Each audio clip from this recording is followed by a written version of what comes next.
नमस्कार प्रणाम। अपने लोग देख रहे बानी भोजपुरिया भाऊ।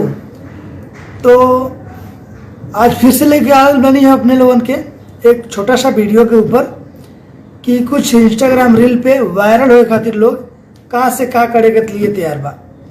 तो अभी स्टार्ट करता नहीं आज के नया वीडियो। ब्रो, सिर्फ रील पर ही नहीं, रियल में भी लड़कियों की इज्जत करो। अरे दीदी का करी, हम रियल में भी लड़कियों के बहुत इज्जत करीले, लेकिन कुछ ऐसा लड़की बाटे जे इज्जत के काबिले नहीं के। जैसे में है देखिए अभी दिखाओ तनी।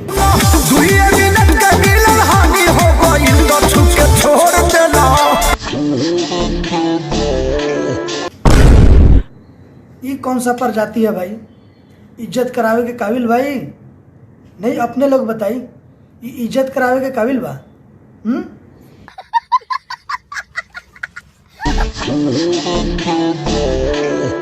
लड़का के का पता बा कि हमार हाथ कहाँ गइल बा।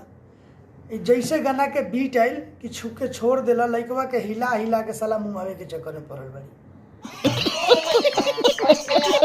लड़का के का पता बा कि हमार हाथ कहाँ बा आ पीछे कथी बाजता, हमरा गाना पे एक्टिंग करे के भाई का करे के बा। लड़का अभी 6 महीना के बा, ओकरा पता बा। यहाँ तो 76 के तो वीडियो बनावे में बड़ी व्यस्त कि छुके छोड़ देला, देह पूरा पानी हो गई। अरे दीदी, अगर तोरा ढेर धरवावे के शौक बानू तो एगो काम कर, हम एगो सलाह देतनी। एगो हमरा गांव में हवे भरत लाला, वो बहुत अच्छा से धरेले, ओकरा लगे चल जा, बहुत अच्छा से धरिए और परेशानियों भी ना हो दिए, न तोहर देह पानी होई। छुके छोड़ देला, देह पानी पानी हो गइल ये राजा। ऐसा करा, अभी लड़कवा के ना थोड़ा बड़ा हो जाए था, जैसे बड़का हो जाए ना तो एकरा के ई वीडियो दिखाइया और कहिया कि पहले तो छुके छोड़ देला, पानी पानी हो गए रही, जब ढेर बड़का हो गई बड़ा तो अब ठोक दा, अब पानी पूरा निकल जाए।